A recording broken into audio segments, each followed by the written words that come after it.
Notas submarinas.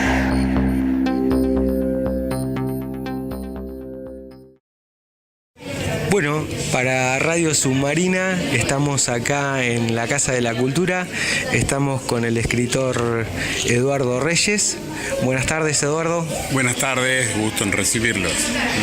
Muy bien, ¿cómo lo ha tratado el pueblo este día de frío? Bien, la verdad que se nota que llegó el invierno.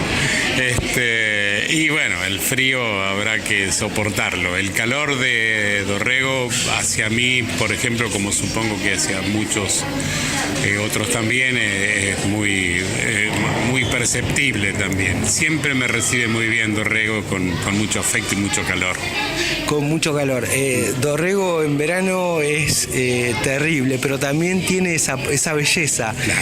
Esa belleza de la Pampa, ¿no es cierto? Claro, y la cercanía del mar, ¿no? Que Yupanqui decía, menos mal que apareció el mar, porque si no la Pampa andás a ver dónde termina, ¿no?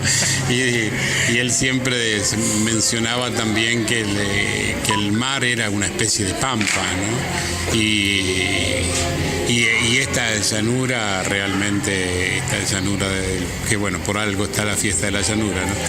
Esta llanura del pueblo tiene una, para mí ha tenido siempre un atractivo especial. Eduardo, por ahí dicen que estos paisajes mentales, ¿no? Que sería la llanura o que sería la montaña, es como que impregnan un poco nuestro ser.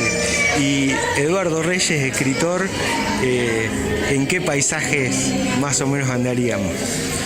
No, el paisaje, el tema de escribir historias, anécdotas del pueblo y de los habitantes, en mi caso surgió mucho porque el contacto con el doctor Rodolfo Casamichela, un antropólogo, etnólogo de una jerarquía muy grande, él decía que las verdaderas historias de los pueblos lo escribe la gente. Que los hechos oficiales se conocen porque se anuncian la inauguración de un edificio, de una escuela, de obras, ¿no? Se anuncia. Pero las vivencias del pueblo están en el pueblo. Él me decía que, por ejemplo, en países centroamericanos y en Cuba, por ejemplo, existe el historiador, que es el hombre que todos los días escribe algo de lo que ha ocurrido en ese día en el pueblo, que es el registro de la historia, ¿no?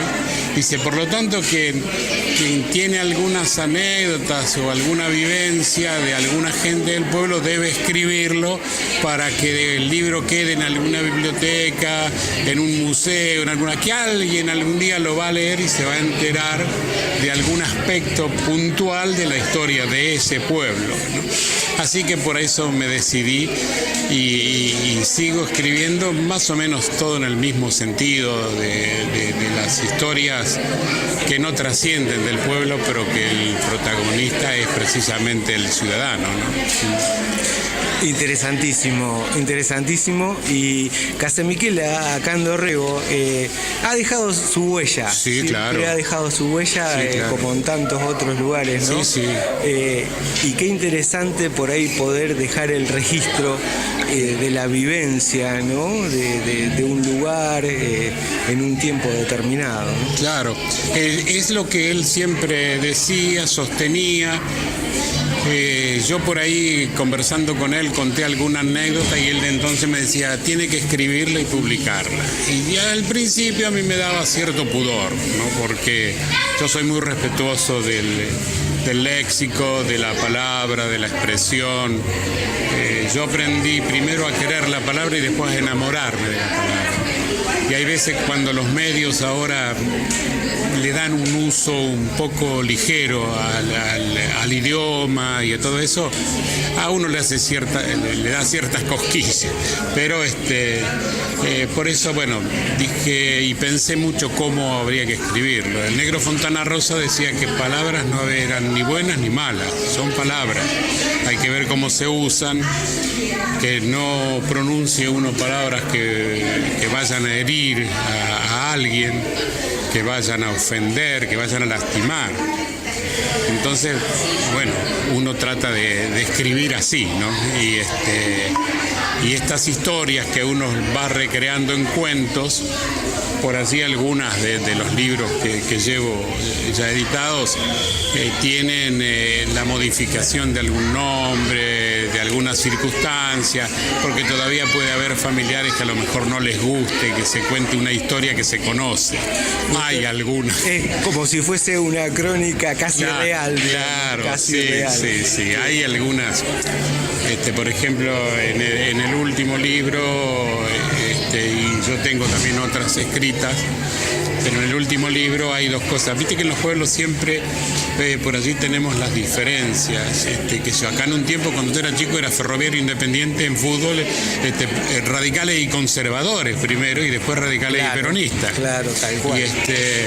Y hay veces que familias, amigos se han distanciado precisamente por sostener su idea, su afecto, su amor por determinada divisa deportiva, política o había en el pueblo algunas diferencias porque, por ejemplo, tenía cierto prestigio ser el dirigente de la sociedad española, de la sociedad italiana.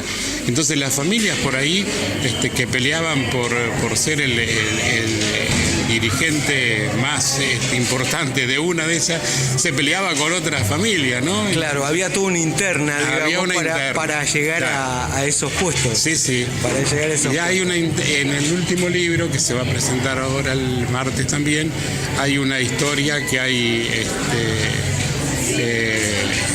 de amor, ¿no? Que tiene que ver con un jugador de Ferroviario y uno de Independiente. La hermana del de Ferroviario se enamora de un jugador de Independiente. Y hay un problemón. Un problemón familiar. Hay un problemón familiar. ¿Te das cuenta? O sea que esas cosas. ¿Y en qué pueblo no hubo un mentiroso? ¿Siempre viste ahí el mentiroso del pueblo? Siempre.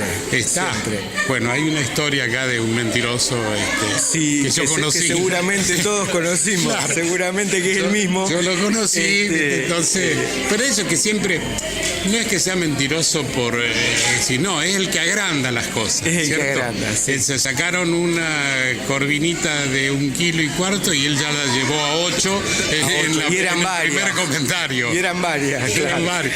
En el primer comentario ya la extendió, ¿no? Sí. Y así, bueno, así por ahí van las historias, ¿no? Por ahí van las historias del pueblo. Y el pueblo, a mí siempre con relación a eso, me causa alguna interrogación, este tema de cómo se maneja la locura en un pueblo, ¿no? Y cómo se incorpora la locura al pueblo, y como bien usted dijo recién, está el mentiroso y está el loquito también. Claro. ¿No es cierto? Y todos lo queremos y no es... El personaje que anda todo el día por la calle y que lo saludamos. Yo tengo una experiencia linda con un amigo escritor, también muy buen escritor, eso sí, de quilates ya más notables, que es Jorge Castañeda, que es de Valcheta, en la provincia de Río Negro. Él tiene también un programa de radio.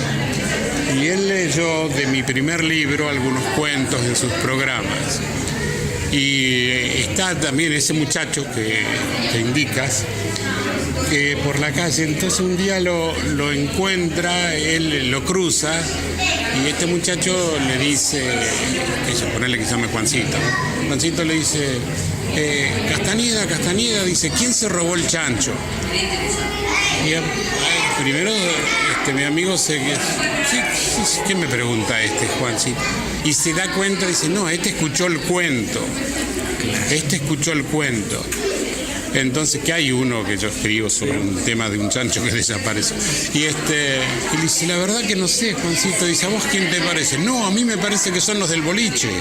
Y entonces empieza a hacer un análisis este muchachito de cómo podía haber sido la situación de la desaparición del chancho. Y a mí me llenó de satisfacción y emoción, porque, viste, decir, como ese muchacho, que como habitualmente se dice, viste, por allí está un poco extraviado en las cosas, lo llevó a prestar atención a esa situación y a analizar o pensar cómo era el hecho en sí. Es decir, es importantísimo, ¿viste? Por lo menos a mí me causa una gran alegría, una gran satisfacción, ¿no? Y otra satisfacción que tengo es con un proveedor de distintos comestibles en Viedma, que un día él estaba con un amigo ahí comprando cosas y el otro comentó algo de un libro mío. Y entonces Gustavo, que se llama este muchacho, me dice, ¿qué escribió el libro? Sí, le digo, no. Y me dice, yo nunca leí un libro. Le digo, ¿cómo, Gustavo, nunca leíste un libro? No, nunca. Digo, bueno, yo te voy a dar mi libro, a ver si lo lees. Debe ser el único caso en el mundo. Lo único que ha leído en su vida son libros míos. Eso está bueno para un escritor. ¿Qué te parece? Claro. Es valiosísimo. Tengo el lector único. Único, que conoce la obra. Esas anécdotas, ¿viste? Porque son un poco pinturas del humor y del color que tienen estas cosas y las satisfacciones que te dan. Eduardo, la charla interesantísima. Yo me quedaría toda la tarde charlando, y bueno, pero estamos acá recorriendo para la radio, haciendo la cobertura, y le doy las gracias por esta nota tan amena, tan cálida. No, yo te agradezco a vos, a ambos, porque se interesen precisamente por difundir este tipo de cosas. A mí cuando me dijeron que iba a haber una feria del libro y que además traía aparejado otra serie de actividades, que estaba involucrada la municipalidad y que la municipalidad era la organizadora, me pareció bárbaro, ¿viste? Porque también es bueno que la municipalidad administre bien las cuestiones del pueblo, y una de las cosas que también tiene que administrar es esta, tal cual, la gestión cultural. La gestión cultural. Y bueno, cuando después Walter me invitó también acá para que venga, para que trajera estos libros y presentara el último y todo, me dio una gran satisfacción y por supuesto que no podía faltar. Así que gracias a ustedes por difundir también todo esto. Bueno, gracias Eduardo nuevamente, y bueno, seguiremos recorriendo. Bueno, muchas gracias. Que lo disfruten. Gracias. Bueno, estábamos con Eduardo Reyes, quien estaba presentando sus libros acá en la Feria del Libro, sábado a la tarde.